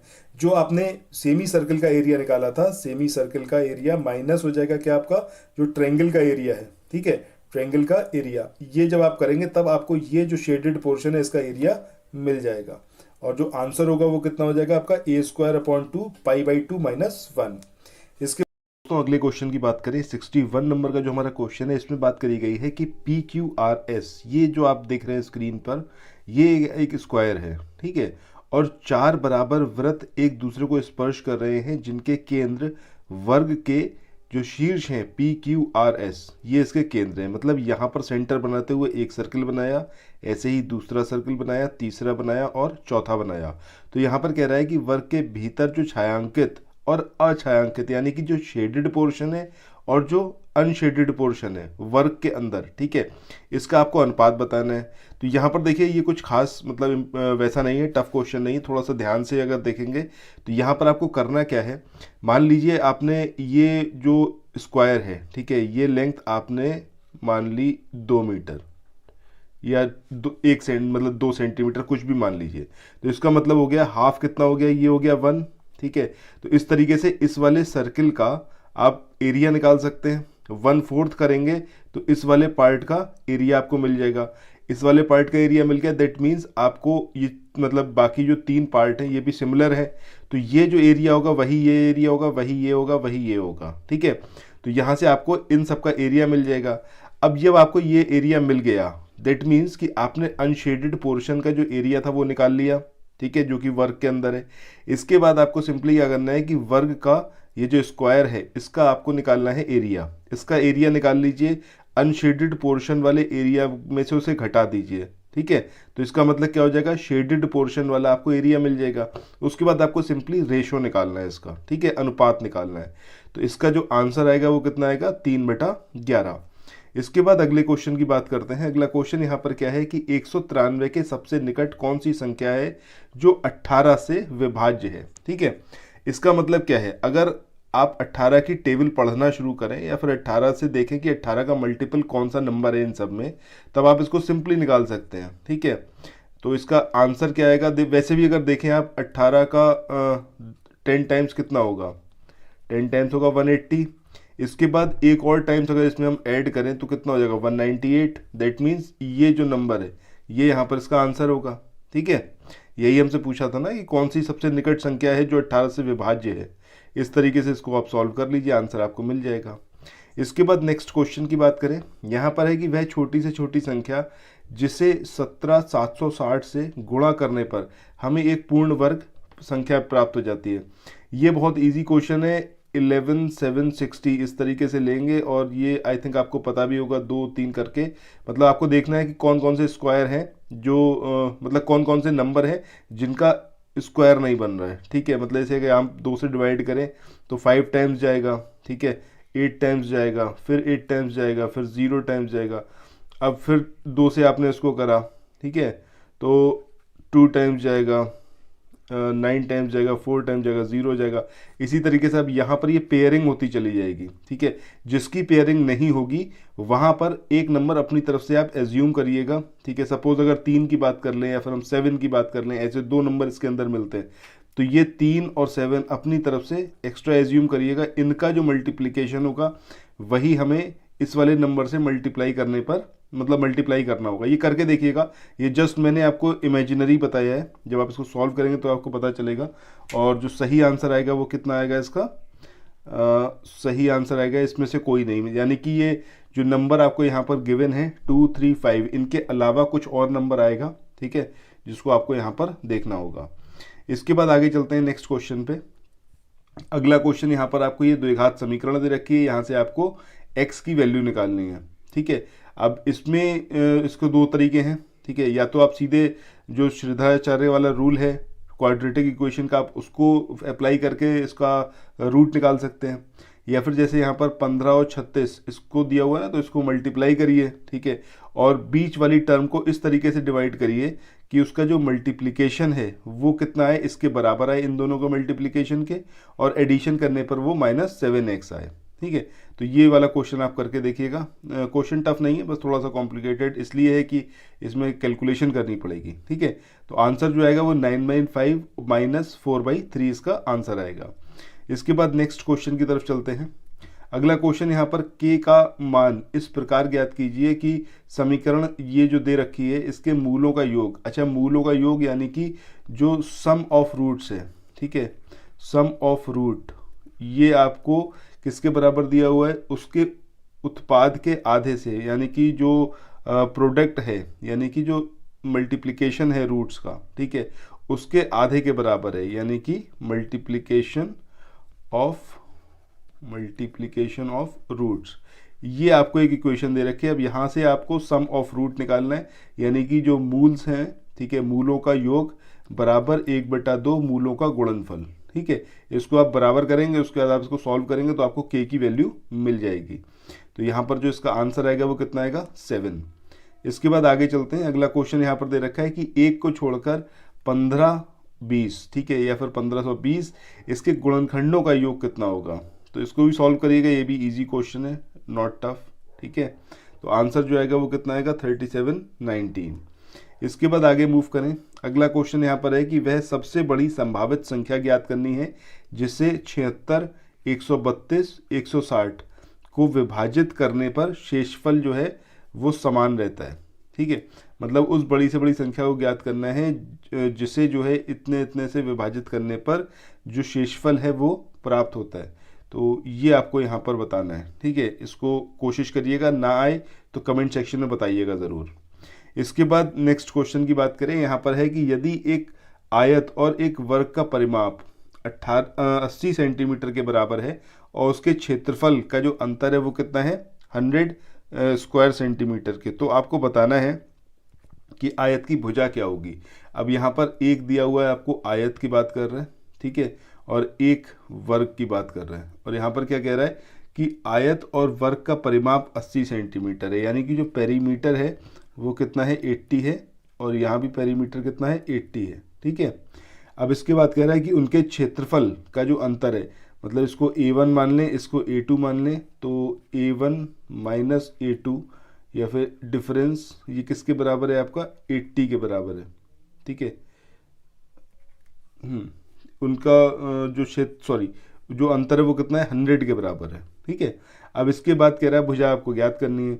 जो अगर हम आयत के परिमाप की बात करें तो आयत का परिमाप क्या होता है, 2 लंबाई प्लस चौड़ाई, ठीक है, और वर्ग का परिमाप कितना होता है आपका 4a बराबर, ये दोनों ही 80 दिया हुआ है, तो यहाँ से आप a की वैल्यू निकाल सकते हैं, ठीक है, और यहाँ से l और b में एक आपको रिलेशन मिल जाएगा, l + b बराबर कितना हो जाएगा, 40।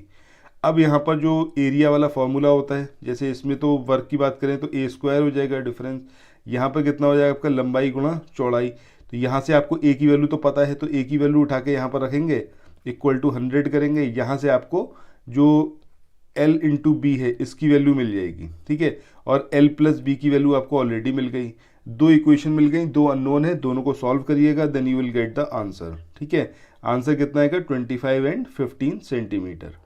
इसके बाद अगले क्वेश्चन की बात करें। यहाँ पर कह रहा है कि एक सम चतुर्भुज यानी कि रोम्बस की बात कर रहे हैं, उसका परिमाप कितना है, 4p है, और उसके जो विकर्ण हैं उनकी लंबाई कितनी है, a और b है, ठीक है, तो उसका क्षेत्रफल क्या होगा।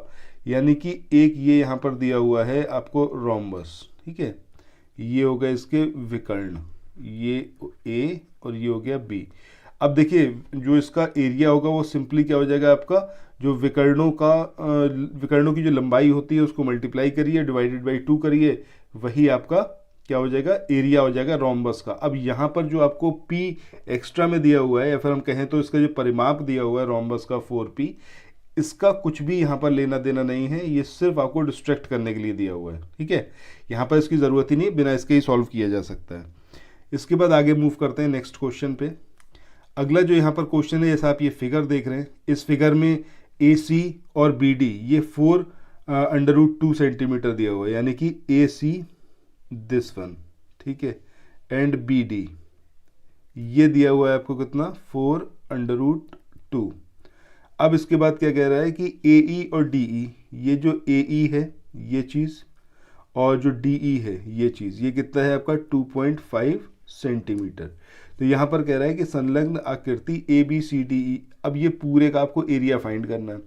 अब देखिए यहाँ पर जो ये विकर्ण की लंबाई दे रखी है कितना, 4√2 दे रखी है, ठीक है, और ABCD क्या है, एक वर्ग है। वर्ग में अगर आपको विकर्ण दिया हुआ है यानी कि डायगोनल दिया हुआ है तो उससे आप भुजा निकाल सकते हैं और फाइनली आप उसका एरिया निकाल सकते हैं। तो इसका पूरे का एरिया आपको मिल जाएगा, ठीक है, इसका एरिया मिल गया। और जब आपको ये इसका वो पता चल गया, क्या नाम है, इसकी भुजा पता चल गई, दैट मीन्स कि आपको ये चीज़ भी पता चल गई इस ट्रायंगल के लिए, क्योंकि हाफ कर देंगे तो आपको ये बेस मिल गया, ठीक है। तो यहाँ से आप जो है इन ट्रायंगल्स का एरिया फाइंड कर सकते हैं। ट्रायंगल्स का एरिया फाइंड कर लीजिए और इसका वर्क का एरिया फाइंड कर लीजिए, दोनों को एडअप करिए, then you will get the answer, ठीक है। आंसर कितना आएगा आपका, 19 सेंटीमीटर। इसके बाद यहाँ पर ये जो आप देख रहे हैं अपनी स्क्रीन पर, ये आपका एक बार चार्ट है। अब इस बार चार्ट में आपको आर्मी, एयरफोर्स और जो नेवी है, ठीक है, इसके बारे में डेटा यहाँ पर दिया हुआ है। अब इस पर बेस्ड आगे क्वेश्चन आएंगे। तो सबसे पहला जो यहाँ पर क्वेश्चन गिवन है वो क्या है कि सभी वर्षों में मिलाकर नौसेना में भर्ती किए गए सैनिकों की औसत संख्या क्या है। अब यहाँ पर नौसेना में जो भर्ती हुए, अब नौसेना वाला ये ग्रीन वाला है, इस सबको आपको सिंपली ऐड करना है और इसका औसत निकालना है, वही इसका आंसर आ जाएगा, ठीक है। हज़ारों में ये संख्या दी हुई है। इसके बाद नेक्स्ट क्वेश्चन की बात करें, अगला क्वेश्चन जो यहाँ पर गिवन है वो है आपका वर्ष 2009 में नौसेना में भर्ती किए गए सैनिकों की संख्या, 2006 में थल सेना, मतलब 2006 और 2009 की यहाँ पर बात करी गई है। तो आपको ये फिर से एक बार पूरा देखना पड़ेगा। इसमें जो थल सेना की बात करें यानी कि आर्मी की बात करें 2006 की, ठीक है, तो ये डेटा यहाँ से निकल के आएगा आपका 25,000, और जो नेवी की बात कर रहे हैं वो कितनी है, 2009 की, ठीक है, ये डेटा आपका यहाँ से निकल के आएगा कितना, 85,000। इसके बाद जब ये आपका दोनों का आपको पता चल गया तो उसके बाद आपको सिंपली क्या करना है, उसका जो प्रतिशत है वो प्रतिशत निकालना है, ठीक है, उसको आप निकालेंगे तो आंसर कितना आएगा, 160%। इसके बाद अगले क्वेश्चन की बात करते हैं। अगला क्वेश्चन यहाँ पर है, वर्ष 2010 में वायुसेना में भर्ती किए गए सैनिकों में 30% महिलाएं थीं और उस वर्ष वायुसेना में जो भर्ती किए गए पुरुषों की संख्या वो क्या थी, ठीक है।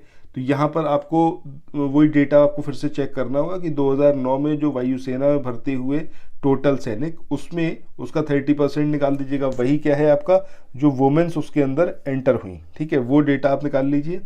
इसके बाद जो वायुसेना की बात करें तो वायुसेना में उसी साल जो पुरुषों की संख्या थी, वो पुरुषों की संख्या कितनी थी, मतलब वो आपने 30% निकाल लिया, उसको ओवरऑल में से घटा दीजिएगा तो आपको मिल जाएगा कि कितने पुरुष जो थे वो भर्ती किए गए थे। तो इस तरीके से इसको आप निकालेंगे, आंसर कितना आ जाएगा आपका 63,000। इसके बाद आगे चलें, अगला क्वेश्चन यहाँ पर जो है कि वर्ष 2005 में वायुसेना के लिए भर्ती किए गए सैनिकों की संख्या तथा 2009 में थलसेना में भर्ती किए गए सैनिकों की संख्या के बीच जो अनुपात है वो अनुपात यहाँ पर आपको बताना है। तो यहाँ पर आपको फिर से इस देखना पड़ेगा इसको बार चार्ट को, ठीक है, और इसके अकॉर्डिंग जो जो चीज़ें यहाँ पर दे रखी हैं उन चीज़ों को यहाँ पर आप अप्लाई करके इसको निकाल सकते हैं, ठीक है। डेटा मतलब एग्जैक्टली आपको डेटा फैच करना आना चाहिए, किस तरीके से आपको डेटा देखना है। उसके बाद तो फिर DI वाला क्वेश्चन कुछ खास नहीं रह जाता, मतलब ईजी है। तो आपको फिर ये अनुपात प्राप्त हो जाएगा और जो इसका अनुपात आएगा वो कितना आएगा, 2:15। इसके बाद अगले क्वेश्चन की बात करें, यहाँ पर है पिछले वर्ष की तुलना में वर्ष 2008 में थल सेना में भर्ती किए गए सैनिकों की संख्या में लगभग कितने प्रतिशत कमी हुई है। तो इसको भी आप यहाँ से सीधे सीधे फाइंड आउट कर सकते हैं और आंसर जो आएगा आपका कितना आएगा, 33%।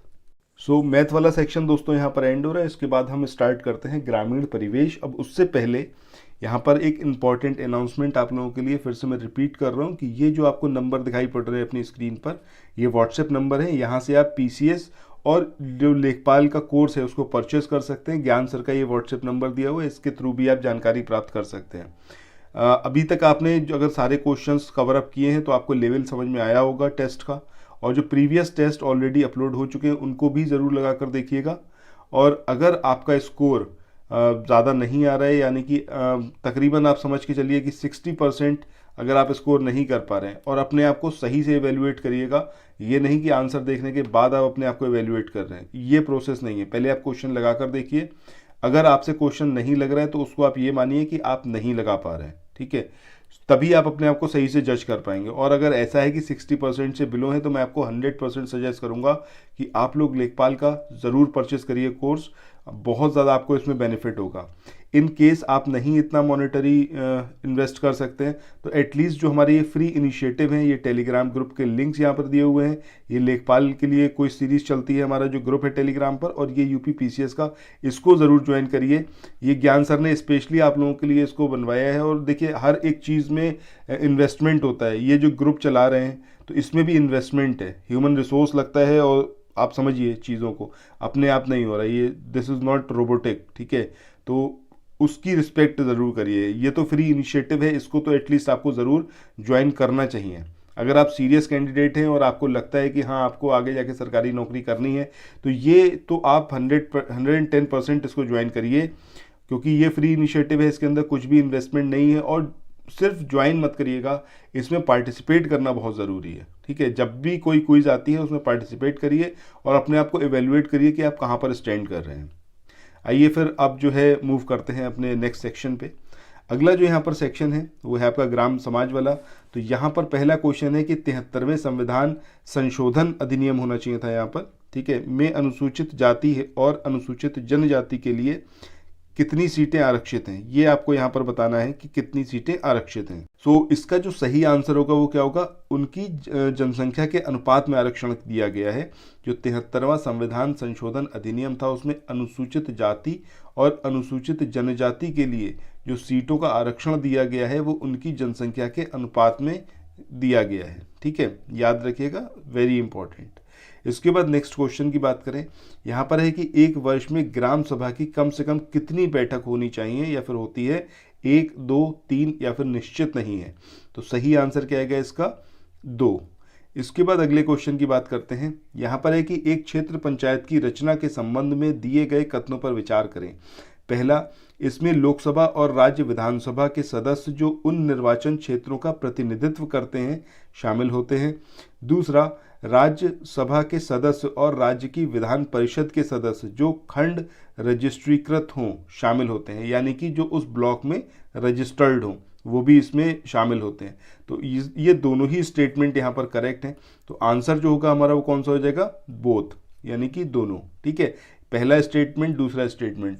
अच्छा, हर एक क्वेश्चन में जो भी मैं आपको बता रहा हूँ ये इतना इंपॉर्टेंट है, हो सकता है आपने दूसरे किसी भी टेस्ट में इन सब क्वेश्चंस को ना देखा हो, तो हर एक स्टेटमेंट को चाहे तो लिख लीजिए या फिर जब आप पेड कोर्स परचेस करेंगे तो उसमें आपको ये सब कुछ मिल जाएगा। इसको रिपीटेड मोड में सेवरल टाइम्स ज़रूर रिवाइज करिएगा, क्योंकि इसी से आपको क्वेश्चन बन के आएंगे। और कितना भी टफ पेपर आ जाए, आपका कितना भी टफ पेपर आ जाए, ये जो टेस्ट सीरीज़ है इससे बाहर नहीं जाएगा। ये चीज़ आप देख लीजिएगा, जब आप एग्ज़ाम देंगे आपको समझ में आएगा। इसके बाद अगले क्वेश्चन की बात करें, यहाँ पर जो कथन दिए हैं इस पर आपको विचार करना है। पहला है क्षेत्र पंचायत का जो प्रमुख है वो ब्लॉक प्रमुख होता है। दूसरा है क्षेत्र पंचायत के सदस्य मिलकर अपना एक प्रधान चुनते हैं। तो यहाँ पर इसका जो सही मतलब सत्य कथन होगा वो क्या होगा, केवल पहला वाला। क्यों? क्योंकि प्रत्येक 5 वर्ष में ग्राम प्रधान और क्षेत्र पंचायत सदस्य का चुनाव कराया जाता है। इनका निर्वाचन जो होता है वो गांव की जनता के द्वारा किया जाता है और इसके बाद निर्वाचित हुए क्षेत्र पंचायत सदस्यों में से किसी एक का मतदान के द्वारा ब्लॉक प्रमुख के पद पर चयन किया जाता है। ब्लॉक प्रमुख के चुनाव में केवल क्षेत्र पंचायत सदस्य ही मतदान कर सकते हैं। ठीक है, तो इस तरीके से सेकंड स्टेटमेंट यहाँ पर इनकरेक्ट है। इसके बाद अगले क्वेश्चन की बात करते हैं। अगला क्वेश्चन है, निम्न में से कब राष्ट्रीय ग्रामीण रोजगार गारंटी अधिनियम का उद्घाटन प्रधानमंत्री के द्वारा किया गया? 23 अगस्त 2005, 7 सितंबर 2005, 2 फरवरी 2006 या फिर उपरोक्त में से कोई नहीं। तो ये जो आपका national rural employment guarantee act है, इसके लिए जो सही आंसर आएगा वो क्या आएगा आपका? 2 फरवरी 2006 इसको लागू किया गया, लॉन्च किया गया या उद्घाटन किया गया, किसी भी तरीके से पूछा जा सकता है। जबकि 23 अगस्त 2005 को लोकसभा द्वारा इसको पारित किया गया था और 7 सितंबर 2005 को राष्ट्रपति की स्वीकृति प्राप्त हुई थी। इसके बाद नेक्स्ट क्वेश्चन की बात करें।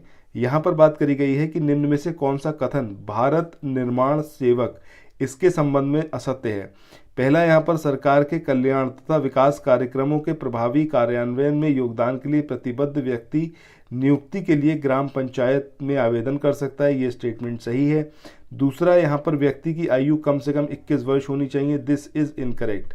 अब कमेंट सेक्शन में आप लोग सर्च करके बताइएगा, या फिर अगर आपको पता है कि कितनी जो मिनिमम आयु है वो इसके अंदर रखी गई है। ठीक है, भारत निर्माण सेवक के लिए। अब सेवकों का कार्यकाल जो होता है वो जीवन पर्यंत होता है, लाइफ टाइम होता है, ये सही है। इसके बाद है प्रशिक्षण SIRD के द्वारा दिया जाता है, दिस इज ऑल्सो करेक्ट। तो यहाँ पर जो आपका आंसर आएगा वो कौन सा आएगा? सेकेंड वन, क्योंकि आपको जो असत्य कथन था वो यहाँ पर आपको चूज करना था। इसके बाद नेक्स्ट क्वेश्चन की तरफ चलते हैं।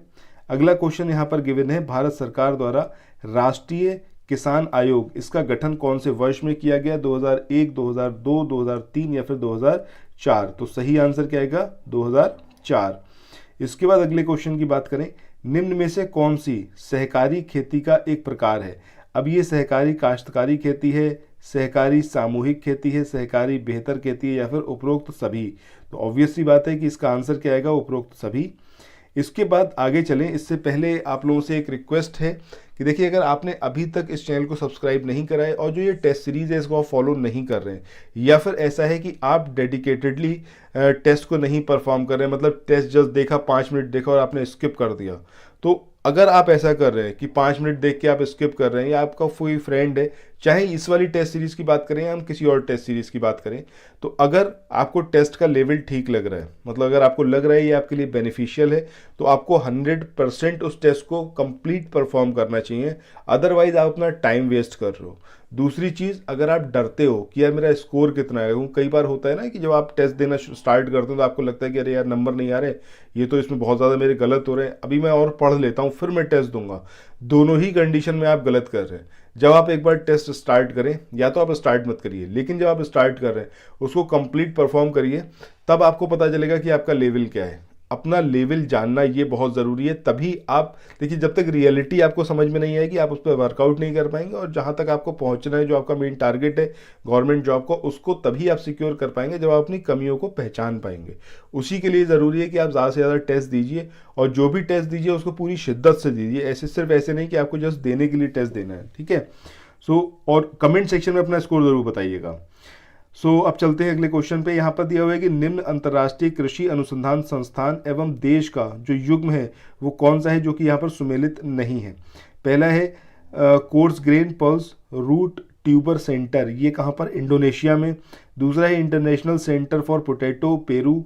इसके बाद है international centre for agriculture research in dry areas, Italy. फिर है आपका international crop research institute for the semi arid tropics, ये क्या है? इंडिया। तो आपको बताना है यहाँ पर कौन सा है जो कि सुमेलित नहीं है। तो यहाँ पर जो इसका आंसर आएगा वो क्या आएगा आपका?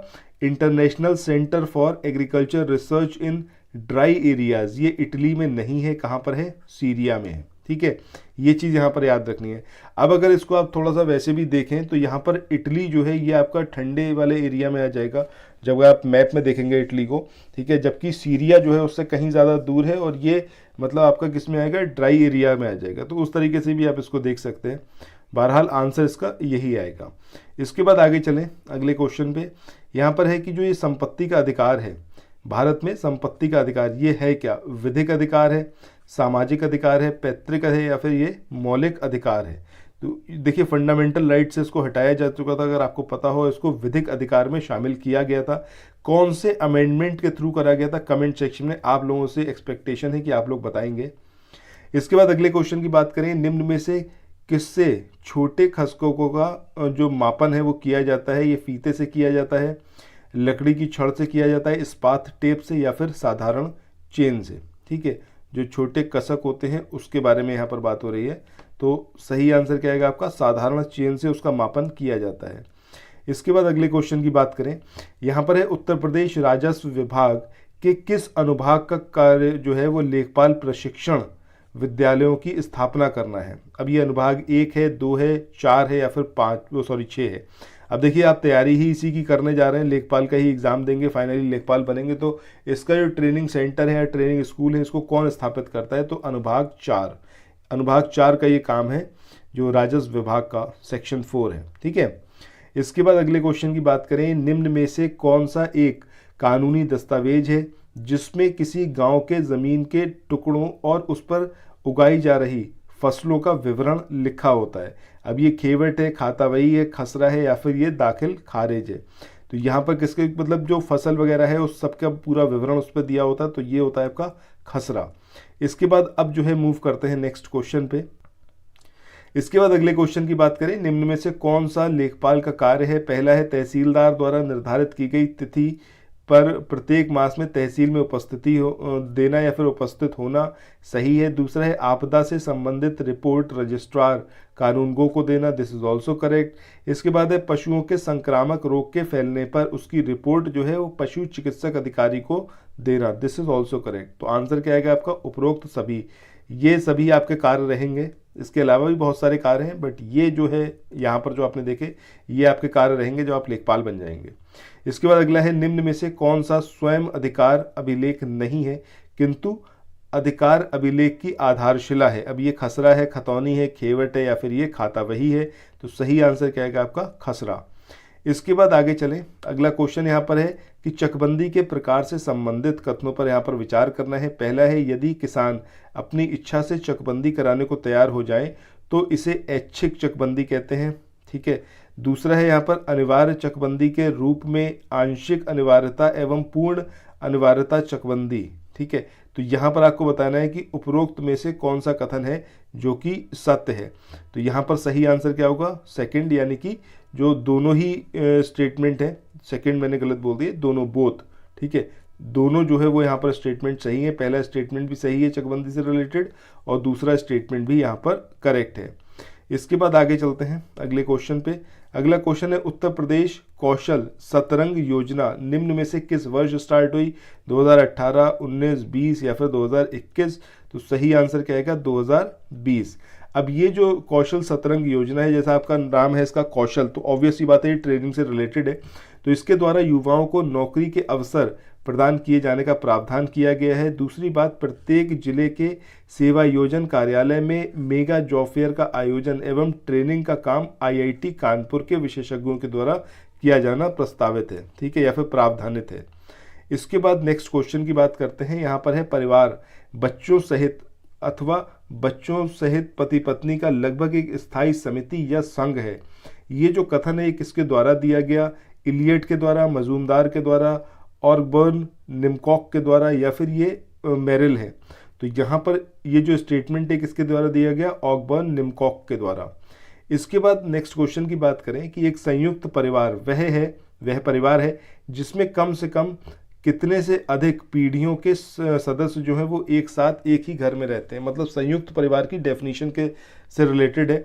2 या 2 से अधिक पीढ़ी, 3 या 3 से अधिक, 4 या 4 से अधिक, या फिर ऐसा कोई प्रतिबंध है ही नहीं। तो सही आंसर क्या आएगा?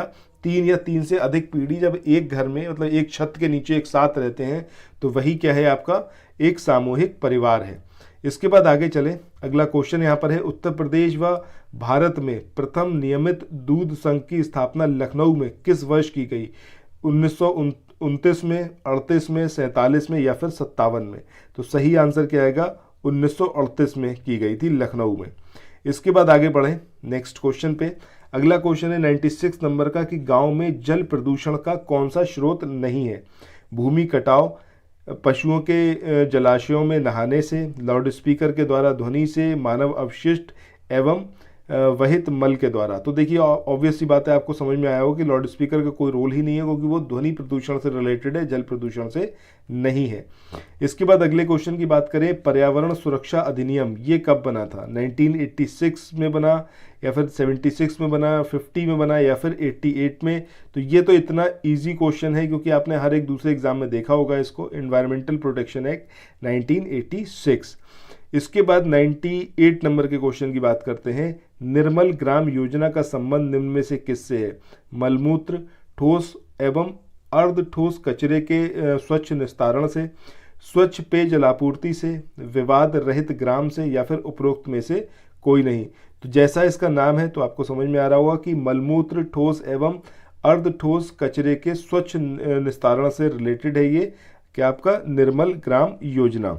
ठीक है, इसके बाद आगे चलें, क्वेश्चन नंबर 99, राष्ट्रीय ग्रामीण रोजगार गारंटी अधिनियम 2005 में कौन से कार्यक्रम का विलय कर दिया गया? काम के बदले अनाज योजना, संपूर्ण ग्रामीण रोजगार योजना, उपरोक्त दोनों, या फिर उपरोक्त में से कोई नहीं। तो सही आंसर क्या आएगा? उपरोक्त या फिर उपरोक्त दोनों। ठीक है, इसके बाद आज का जो आखिरी क्वेश्चन है ये आपका national food for work programme, इसकी शुरुआत कब से की गई? 14 अक्टूबर 2015, 14 नवंबर 2014, 14 नवंबर 2004, या फिर 14 अक्टूबर 2015। तो ये जो national food for work programme है इसकी स्टार्टिंग कब करी गई थी? इसकी स्टार्टिंग करी गई थी 14 नवंबर 2004 को। यहाँ पर जाते जाते मैं आपको एक बार फिर से इस चीज़ के लिए बता रहा हूँ कि आप जो है अगर पूरा टेस्ट देने के बाद आपका 60% से बिलो आ रहा है तो आपको ज़रूर हमारे इस पेड कोर्स को परचेस करना चाहिए। ये जस्ट मेरा ओपिनियन है, अगर आपको भी ऐसा लगे तब आप इन नंबर्स पर तुरंत कॉल करिए, या फिर ज्ञान सर का ये जो व्हाट्सएप नंबर दिया हुआ है इस पर आप संपर्क कर सकते हैं और यहाँ से आप अपना पेड कोर्स सिक्योर कर सकते हैं। अब जितना भी आपको इस वाले चैनल पर जो भी आपको ये टेस्ट देखने को मिल रहे हैं या फिर जो हमारा पेड कोर्स का मटेरियल है, जब आप उसको पूरा परफॉर्म करेंगे तो इन क्वेश्चंस को आप इजीली सॉल्व कर पाएंगे। देखिए कंपटीशन बहुत ज़्यादा है, आप जितनी भी तैयारी करें वो कम ही है, तो आपकी कोशिश ये होनी चाहिए कि आप एकदम जो कोर्स स्पेसिफिक कंटेंट है उसको पढ़ें। तो यहाँ पर जो ज्ञान सर पूरा कोर्स डेवलप कराते हैं, जो हमारे स्पेशलाइज्ड टीचर हैं, जो फैकल्टी हैं, जो पूरा ये कोर्स क्रिएट करते हैं, ठीक है, तो उनका मेन पर्पस ही ये रहता है कि सिलेबस में पॉइंट टू द पॉइंट जो है वो पूरा कोर्स रहे। इसी के लिए यहाँ पर थोड़ा सा आपसे मॉनेटरी सेंस में भी मांगा जाता है, अदरवाइज शायद ये कोर्सेज भी फ्री कर दिए जाते हैं, क्योंकि वो पेमेंट तो आप समझते हैं ना कि बिना उसके तो नहीं पॉसिबल है ये सब चीज़ें करना, काफ़ी कुछ देखना होता है। तो बहरहाल आप इन नंबर्स पर कॉल करके अपना पेड कोर्स ज़रूर ले लीजिए। लेखपाल के लिए बहुत ज़्यादा टाइम नहीं है, 2 से ढाई महीने के अंदर एग्ज़ाम आपका कंडक्ट हो जाएगा। बाकी यहाँ पर अगर आप फ्री इनिशिएटिव ज्वाइन करते हैं तो ये बहुत ज़्यादा अप्रिशिएबल होगा।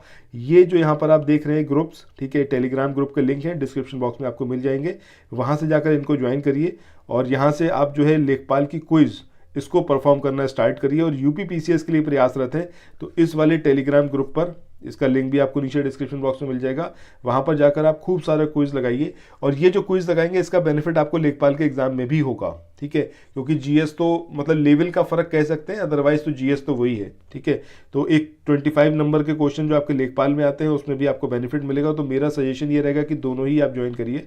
और ये वैसे भी फ्री इनिशिएटिव है, कुछ आपको इन्वेस्ट नहीं करना, बट आपको सीरियस होकर जो टेस्ट है, जो क्विज है, वो ज़रूर लगाते रहिएगा डेली बेस पे, ठीक है। तो इसी के साथ इस वाले टेस्ट को यहीं पर एंड करते हैं। आई होप आपने एंजॉय किया होगा टेस्ट को और अपना स्कोर कमेंट सेक्शन में ज़रूर मेंशन करेंगे। सो फिर मिलते हैं नेक्स्ट वीडियो में। Till then thank you so much, bye bye.